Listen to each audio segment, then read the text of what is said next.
Hello সবাইকে, সবাই কেমন আছেন? আশা করি সবাই ভালো আছেন। আমার একটি ছোট্ট ব্লগে আপনাদের অনেক স্বাগত।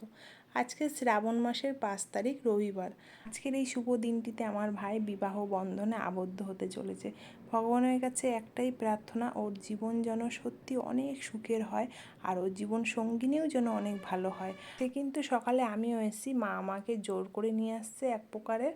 মা বলেছে সকালের যে গায়ে হলুদটা হয় সেটা দেখেই তুই বাড়ি চলে যাবি। তাই মায়ের কথা মতো আমি এসেছি গায়ে হলুদ দেখতে।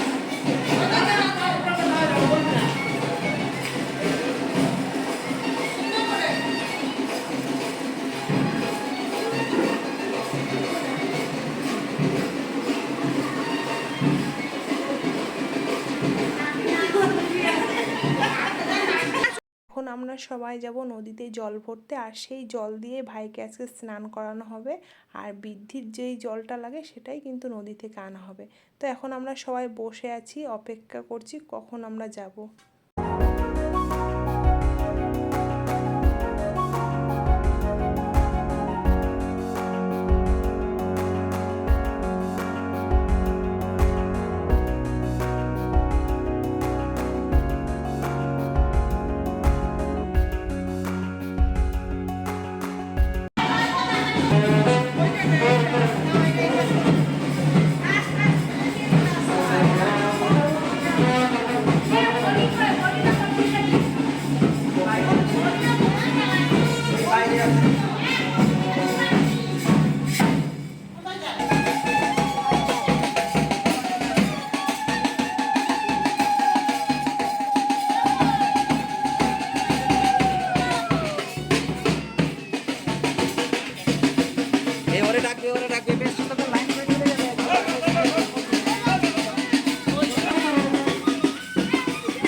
সকালটা যেহেতু এখনও সেভাবে আসেনি, তাই নদীর জলটা কিন্তু অনেকটা দূর, আর হেঁটে হেঁটে ঘুরে ঘুরে আসতে হয়েছে সবাইকে। আমি আর মা অর্ধেক রাস্তা পর্যন্ত এসে আমি আর মা কিন্তু আবার বাড়ি চলে গেছিলাম, মানে আর পারছিলাম না। আর এইদিকে দেখুন সবাই কিন্তু কাদার মধ্যে দিয়ে হেঁটে হেঁটে গিয়ে জল এনেছে। আর কয়েকদিন আগেই হালকা হালকা নদীতে জল ছেড়েছে। এখনও আমাদের যোগাযোগ ব্যবস্থাটা কিন্তু ভীষণই খারাপ। আমরা যেহেতু নদীর এপারে থাকি, তাই আমাদের শহরের সাথে যোগাযোগ করার জন্য দুটো রাস্তা আছে নদীর মধ্যে দিয়ে। আর একটু বৃষ্টি হলেই, একটু জল ছাড়লেই নদীতে সেই দুটো রাস্তা কিন্তু ভেসে চলে যায়। আর পড়ে থাকে একটা ব্রিজ, সেই ব্রিজের উপর কিন্তু প্রচণ্ড চাপ হয়ে যায়।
এরপরে শুরু হবে কিন্তু বৃদ্ধির কাজ, আর বৃদ্ধিটা করবে কিন্তু আমার কাকা। বৃদ্ধিটা সম্পূর্ণ হয়ে যাবে, তারপরে কিন্তু গায়ে হলুদ হবে। তো অনেকটা দেরি হবে বলে আমি কিন্তু আর সেখানে থাকিনি, আমি কিন্তু বাড়ি চলে এসেছিলাম। মা অনেক করেই বলছিল যে গায়ে হলুদটা দেখে যা দেখে যা, কিন্তু আমার শরীরটা খুব একটা ভালো ছিল না, তাই আমি কিন্তু বাড়ি চলে এসেছি। আর এখন আমরা সবাই মিলে পিসি বাড়ি খেতে যাব, পাশেই পিসি বাড়ি, তো সেখানেই জল খাওয়ারের ব্যবস্থা করা হয়েছিল। তো আমরা এখন সবাই মিলে পিসি বাড়িতে চলে এসেছি খাওয়া দাওয়া করতে। তো এখানে সবাই বসে গেছে, আমিও বসে গেছি, আদিদেবও বসে গেছে। আর আদিদেব কিন্তু আলাদা করে পাতা দিতেই হবে, তা না হলে কিন্তু ভীষণ কান্না করে। আর শুধু পাতাই নেবে না, আমাদেরকে যা যা খাবার দেওয়া হবে ওকেও কিন্তু তাই দিতে হবে, তা না হলে কিন্তু ও ভীষণই রাগ করে। তাই ওকে আমি আলাদা করে পাতা দিয়েছি আর আলাদা করে খাবার দিয়েছি। সিন্ধু দীনবন্ধু জগৎপথে গোপেশ গোপিকাকান্ত রাধাকান্ত নমস্তুতে। প্রথমে এবার ফুল দিন, একটা করে পেটোতে দিন। পুষ্পে ওং শিবাদি পঞ্চদেবতাগণে ভো নমঃ, একটা ফুল দিন ওখানে, আবার একটা পরেরটাই দিবেন। এতে গন্ধ পুষ্পে বৃদ্ধির অনুষ্ঠানটা শুরু হয়ে গেছে, আর কাকা কিন্তু বৃদ্ধি করতে বসে গেছে। তো বৃদ্ধিটা হয়ে যাওয়ার পরেই তারপরে গায়ে হলুদ হবে, তারপরে বরযাত্রী যাবে সবাই। আর এইদিকে আমি বাড়ি চলে যাচ্ছি, কারণ আমার আর ভালো লাগছে না, আমার বাড়িতে গিয়ে ওষুধ খেতে হবে। তাই আমি আস্তে আস্তে বাড়ি চলে আসলাম, তারপরে সবাই মিলে যাবে বরযাত্রী।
এই যে আমাদের দুর্গা রানী, তো দুর্গা রানীকে আজকে পুরো বেবি ডল লাগছিলো, খুব সুন্দর লাগছিলো। শুধু দুর্গা রানীকেই ভালো লাগছিলো না, সবাইকেই খুব সুন্দর লাগছিলো। বরযাত্রী যাবে বলে কথা, তাই সবার এক একজনের সাজ দেখুন, এত সুন্দরভাবে সবাই সেজেছে, বেশ ভালোই লাগছিলো দেখতে। আর আমি যাচ্ছি না বলে আদিদেবকেও আর পাঠালাম না, কারণ আদিদেব আমাকে ছাড়া থাকতে পারবে না। কিন্তু আদিদেব আজকে প্রচণ্ড কান্না করেছে, ওকে দেখে আমার ভীষণই কষ্ট হচ্ছিলো। ও বারবার পাপা পাপা করে কাঁদছিল যে পাপার সাথে যাবে, ওর পাপা চলে গেল, ওকে নিল না। তো একটু খারাপই লাগছিলো আমার। যাই হোক, সবাই ভালোভাবে যাক, ঘুরে আসুক, আনন্দ করুক, এটাই আমি চাই। আর এইদিকে দুর্গা রানীও চলে যাচ্ছে, তো দুর্গা রানী যাওয়াতে আদিদেব আরোই বেশি কান্না করছিল। তো দুটো গাড়ি পাঠিয়েছে ওরা, তো দুটো গাড়িতেই সবার হয়ে গেছে। আর ওই দিক থেকে যাবে 3টে গাড়ি, মোট 5টা গাড়ি আজকে বরযাত্রী যাচ্ছে সবাই মিলে।